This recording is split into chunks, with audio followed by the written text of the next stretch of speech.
Yes, back at it again. Get me back at it again. Welcome back to the Arsenal podcast, and of course, welcome back from that busy, long weekend, VAR weekend, where we had so many crazy stories of football. Manchester United winning the game after the final whistle. Tottenham also, falling for the same trap, and then, a couple of penalties. How many penalties did we have in that weekend? Because Leicester City had 3 penalties. You have a penalty for Manchester United, you have a penalty for Brighton, you have a penalty for Newcastle. Almost 6. I think we were close to 10 penalties in one weekend, and it's not yet over because today we are taking on Liverpool at the Anfield. You never know, how tricky Aubameyang or how tricky Mohamed Salah is gonna be. This could be one of the weekends with the biggest number of penalties. VAR is really destroying football to the bones. Really destroying football to the bones. There are things you wouldn't imagine. A penalty after the final whistle. What the hell is that? Anyway, welcome back. Let's get the party started with the news around the Emirates Stadium. I'll start with the Arsenal preview. Up against Liverpool, we are traveling to the Anfield. Where we last won in 2012, we have had so many losses there and a couple of draws. I think in the last 9 matches at the Anfield, we have only managed to have 4 draws, and then we've been beaten 5 times. Not so bad, but not so good. You know that we are versing the champions.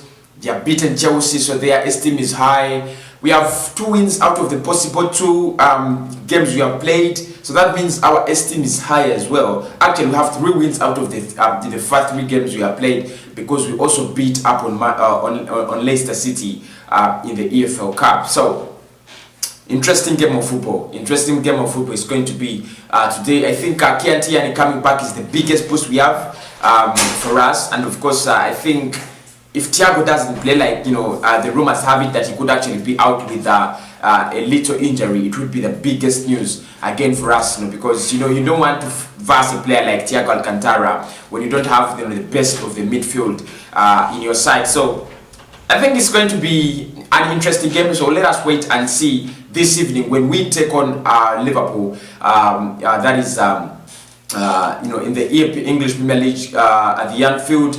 We have 2 games against Liverpool in a space of 4 days. We shall host them in the EFL Cup. You still remember that, guys? So it's really going to be a very hectic week. And today, Charles Watts went to his Twitter handle and said it's the beginning of 7 days that are very important to Arsenal this season, both on and off the pitch, because this is the start of a whole lot of hectic games from Liverpool. You have Manchester City, you have Manchester United, you have Leicester City. So really a whole lot of games, hard games in the Premier League.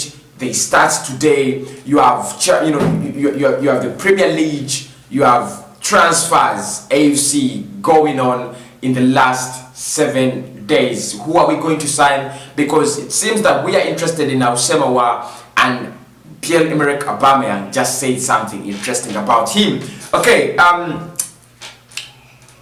I'll start with Aubameyang's revelation. He says he had a very nice offer from Barcelona. They wanted to take him up at the Camp Nou, but he decided to stay, and he said his priority was always to stay with Arsenal if they were to reach an agreement. So that means if we did not reach an agreement with Pierre-Emerick Aubameyang, it would be our own fault, because for him, says his priority was always to stay with the Gunners if an agreement was reached. So, and finally an agreement was reached between us and Aubameyang's representatives. He signed a new contract and is now a Gunner until, is it 2021? Because 2023, 3 years of contract extension, which is really nice. He wants to become a legend. Hopefully he can become. He says he would want to play. He would want Olympic Lyon star Aouar to join Arsenal, and he says he would add a lot of quality and he says, let us wait for what is going to come out of the transfers in the coming days. That is he was quoted by Fabrizio Romano as well. What should I say about this? I think you know, all the signs of Aouar joining Arsenal are very, very positive. They are still very positive. Because, you know, there is no way Aubameyang is going to come out and speak about a player like Aouar. You know, if he was a Dortmund player, because, you know, Aubameyang is an ex-Dortmund player, or, you know, I would understand. If Lacazette talked about, you know, Aouar, I would understand, because, you know, maybe these are, you know, boys from the same club and so on. But Aubameyang, simply there is no connection between Aubameyang and Aouar. An Olympic Lyon player, and he said it, I would like him to join, although he's you know, he's officially an Olympic Lyon player, but he would add a lot of quality to us. And I think, you know, whenever we don't do good signings, whenever we don't bring in the top class signings, it affects the team, and you guys can see this now. It affects the morale of the players. It affects the belief that, you know, the players have in the team. The players also know that we lack quality in this and this area. They know, but at times they don't speak. You know, we go on to condemn players, we condemn the manager, but themselves, they know that in such and such an area we are lacking. And finally, Aubameyang breaks the silence. He says, you know, we would want to have Aouar. He's a very nice player. He would add a lot of quality to us. And I think Aubameyang would score more goals if you have a player like Aouar. I told you in the West Ham game, the reason as to why Aubameyang didn't perform to the fullest was because nobody was there to really, you know, to release him. Those long passes you keep on praising from Granit Xhaka are simply, you know, they're always intercepted, You need that final pass. You need that final pass to Aubameyang. If you look at how he was playing at Dortmund, the kind of players, you know, he was playing with, and, you know, the rate at which he was scoring, the Henrik Mkhitaryan's, the Marco Reus, that kind of player lacks in Arsenal. And of course, Aubameyang is not going to score for you 30 goals when you don't have, when you don't have that kind of player. You have that, you know, you have to have a player who can release him at least 4 times every game, 4 times every game. And who does that? You know, that at Arsenal, it's either Granit Xhaka or David Luiz, and I'm really sick and tired of their passes because they nag, they suck. So if you have a player like, you know, Aouar, it would be a very, very different case, very different case. You know, he would create more chances for Aubameyang, and I think if you have a player like, you know, Aouar, we would see the best of Aubameyang. Because for me, I still think we haven't seen the best of Aubameyang.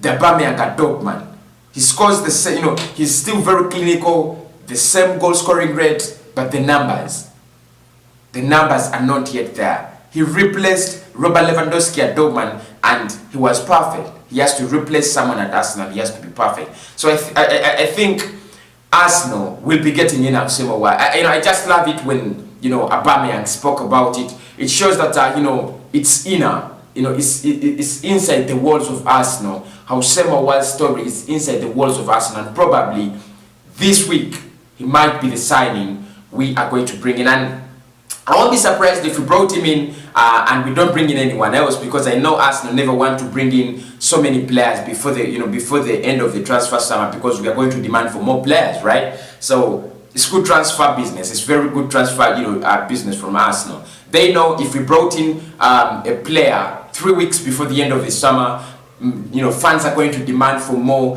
and more signings. So what you do, bombard them with the Thomas Partey news, bombard them with the Aouar news until the end, you know, until the last week, when you can actually bring in a player, and when they demand for more, the transfer window is closed. Yeah, I think it is. You know, it was a great strategy from Arsenal. If only they bring in another player, because I might say it's a great strategy from, you know, from Arsenal, and they don't bring in another player. That would be quite very frustrating.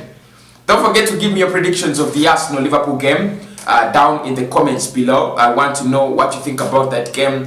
Yesterday I was on the show. So many people predicted it 2-1, 1-0, 2-2. You know, most of you still think Arsenal and Mikel Arteta will go to the Anfield and walk away with the win? I don't think so. I'm a Arsenal fan like you, but I don't think so.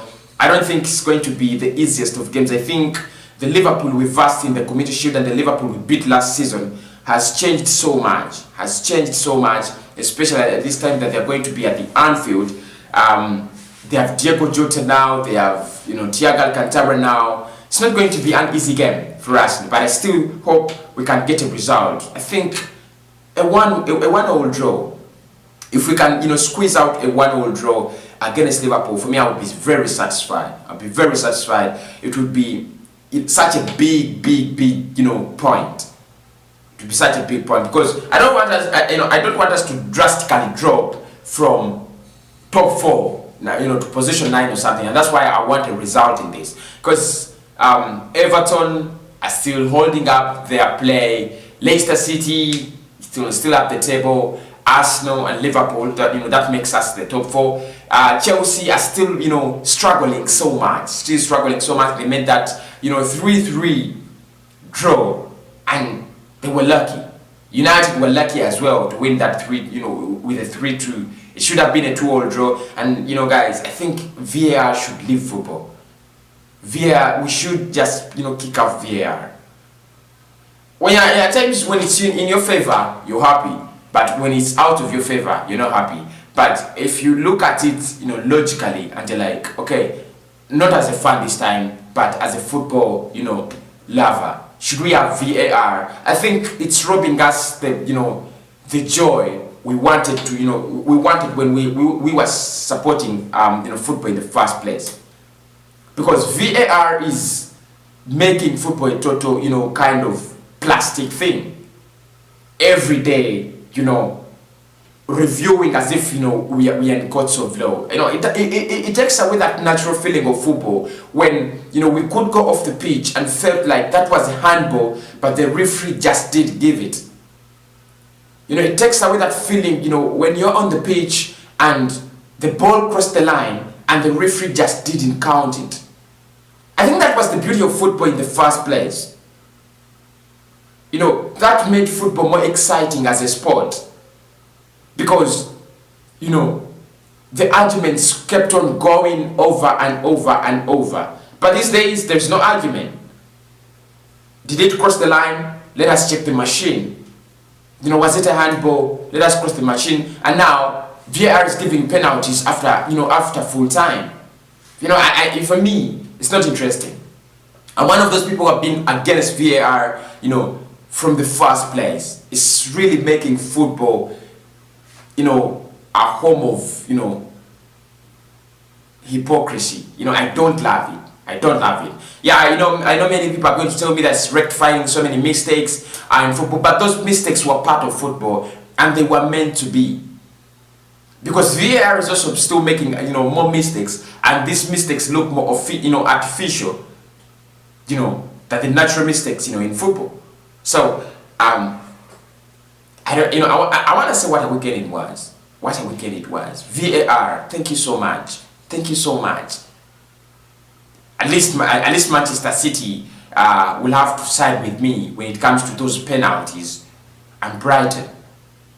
Anyway, have a blessed morning. Not so much to talk about, in this show, apart from the Liverpool game and then Aubameyang's love for Aouar. What else? Nothing much. Have a blessed day.